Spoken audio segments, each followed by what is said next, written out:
Hey everybody, Norvada here. And listen, I know this clip is not new. I know you might have seen pieces of it before, but I am bringing it back today deliberately and with purpose because what Netanyahu said in this interview is not old news.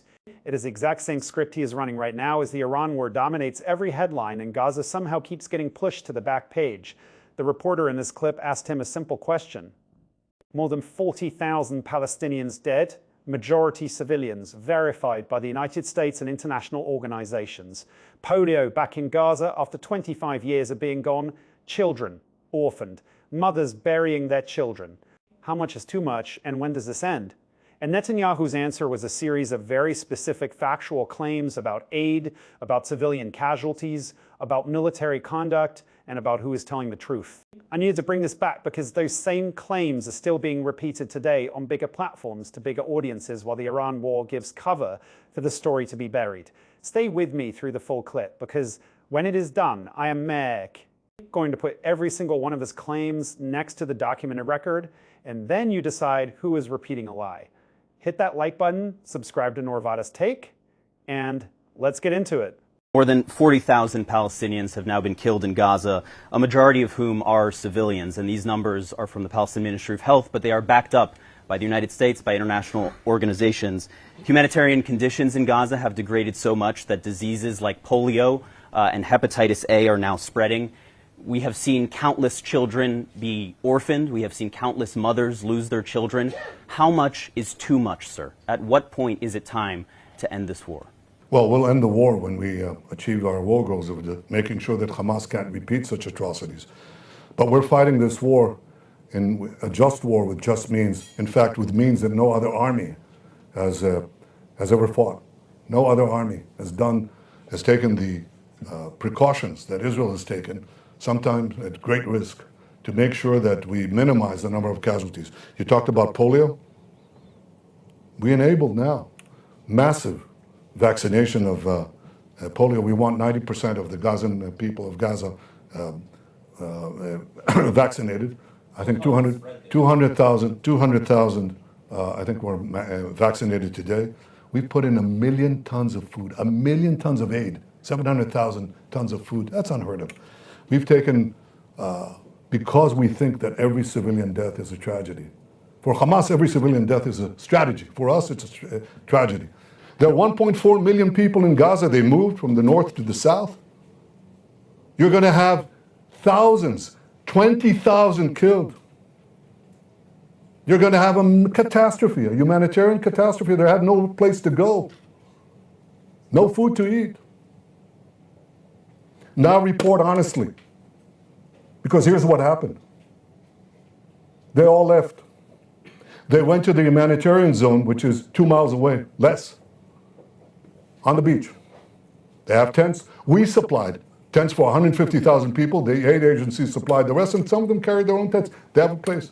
We supplied water lines, sewage lines, food. There's more to be done. Medical. So now we know how many people were killed. How many terrorists, because we counted them. And we just passed 2,000. Terrorists, body counts of terrorists. The people left. How many civilians died? I asked the commander of the division that did the Rafah operation and the Philadelphia corridor. He said, Prime Minister, there are hardly any civilian deaths because everybody left. They heeded our warnings. But he said there were probably 24, and most of them occurred 24. And most of them occurred when one of our bombs hit a Hamas ammunition depot that was planted inside a residential area. 40 people died, about 20 were terrorists, but 20 were civilians. And he said that's most of the deaths. That's the lowest ratio of non-combatants to combatants in the history of urban warfare. That's it. Now report honestly. Because you accused us of something that is outrageous. And in fact, the accusations against us are outrageously false. Humanitarian aid? 1 million trucks of aid, 1 million tons of aid? 700,000 tons of food, a deliberate starvation policy. You can say anything. Doesn't make it true. You repeat a lie over and over and over again. It assumes the cachet of self-evident truth, but it's false. Israel is doing, and the Israeli army is doing, something that no other army has done in history and will continue to do that. I'm not going to change my policies, humanitarian policies, vaccination policies, combat policies to minimize civilian casualties. Let us go through Netanyahu's claims one by one, because he told that reporter to report honestly. So let us do exactly that. And let us be clear about why this old clip matters urgently right now. While America is consumed by the Iran war, while the Strait of Hormuz dominates every financial news broadcast, while politicians debate escalation ladders and exit strategies, the situation in Gaza has not paused. It has continued. And the claims Netanyahu made in this interview are the same claims being used today to justify continued American political and military support for Israeli operations, while that support goes largely unexamined in the current media environment. Start with the aid claim. Netanyahu said 1 million tons of aid, 700,000 tons of food, unheard of. Deliberate starvation is a lie. Repeated so many times it assumed the cachet of truth. Here's what the documented record shows. The United Nations World Food Program, UNICEF, and the World Health Organization issued formal statements throughout this conflict documenting systematic obstruction of humanitarian aid at Israeli-controlled checkpoints. In April 2024, the United States government, under the requirements of National Security Memorandum 20, formally notified Congress that it had credible evidence that Israel was restricting the flow of American-supplied humanitarian assistance in possible violation of American law. And that notification did not come from a campus activist, it came from the State Department of the United States government. Netanyahu's most important ally, saying in writing that credible evidence existed that Israel was blocking aid that American taxpayers paid for. Netanyahu says 1 million tons went in. His own most important ally documented that aid was being systematically blocked. Both things cannot be true simultaneously. Now connect this to the present moment, and while the Iran war consumes American political attention and American military resources, the same administration that formally documented Israeli aid obstruction in Gaza is simultaneously providing billions in military support for operations that independent organizations continue to document as causing civilian harm. The Iran war did not pause Gaza, it gave it less oxygen in the news cycle. And that is exactly what your audience needs to understand right now. The polio claim is the one that exposes the full depth of the humanitarian catastrophe Netanyahu was trying to reframe as a success story. He cited the vaccination program as evidence of Israeli humanitarian commitment. He did not mention that polio had been eradicated in Gaza for 25 years before this conflict began. The World Health Organization documented that it returned because the destruction of Gaza's water and sanitation infrastructure created the conditions for a disease that had been eliminated for a quarter century to re-emerge. Vaccinating children against a disease that your military operation helped reintroduce into a population is not a humanitarian achievement. It is damage control for a catastrophe the documented evidence shows your policies helped create. And as of the time your audience is watching this video, Gaza's infrastructure remains in the condition that allowed that re-emergence. The vaccination program Netanyahu was proud of is still ongoing because the conditions that made it necessary have not been resolved.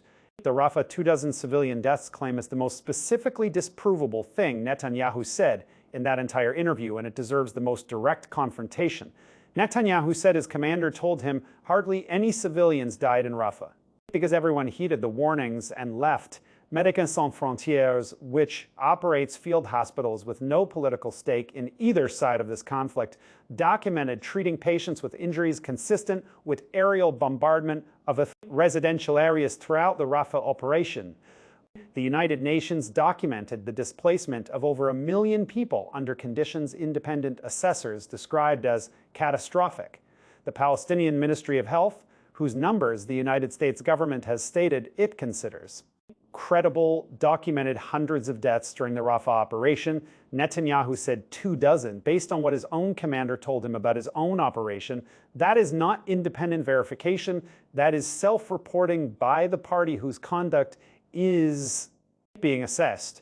And right now, as the Iran war provides a convenient distraction, those Rafah accountability questions remain unanswered and largely unpursued by the same Western governments that were raising them before the new conflict began. The lowest ratio in the history of urban warfare, the claim has been examined by independent military analysts and historians repeatedly, and the examination produces the same results every time. The ratio Netanyahu cites comes from IDF's self-reporting. Using IDF definitions of combatant status, independent casualty analysis using publicly available data consistently found that women and children represent over 60% of documented deaths throughout the conflict. Satellite imagery analysis documented that over half of all structures in northern Gaza were damaged or destroyed by early 2024.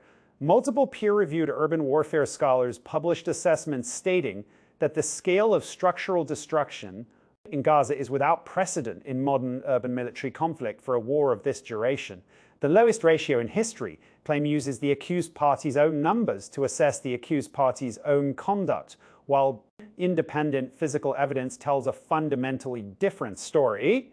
The repeat a lie argument is the closing argument that Netanyahu used to dismiss everything the reporter raised, and it is the most revealing moment in the entire interview.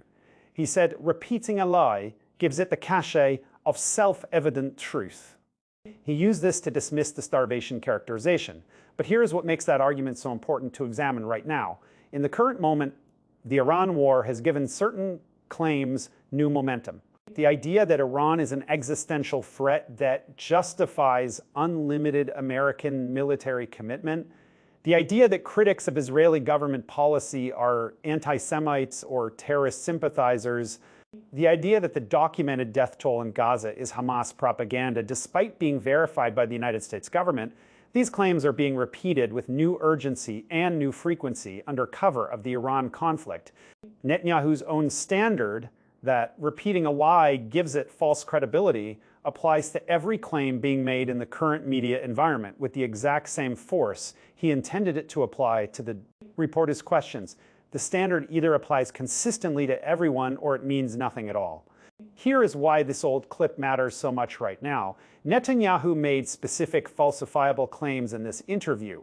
Those claims have been examined by the United Nations, the World Health Organization, Médecins Sans Frontières, independent satellite imagery analysts, peer-reviewed military scholars, and the United States government itself. The documented record from those sources does not support the picture Netanyahu painted. It supports the picture the reporter described in her opening question. And while the Iran war has pushed Gaza further down the news cycle, the documented reality on the ground has not changed. The children are still there. The destroyed infrastructure is still there. The unanswered accountability questions are still there. And the claims Netanyahu made in this interview are still being repeated on bigger platforms to bigger audiences with less scrutiny than they received the day this clip was recorded. Netanyahu asked the reporter to report honestly. Nevada's Take just did, and this channel is going to keep doing it regardless of what other story is dominating the headlines and giving cover for this one to be forgotten. Share this video with someone who only heard Netanyahu's version.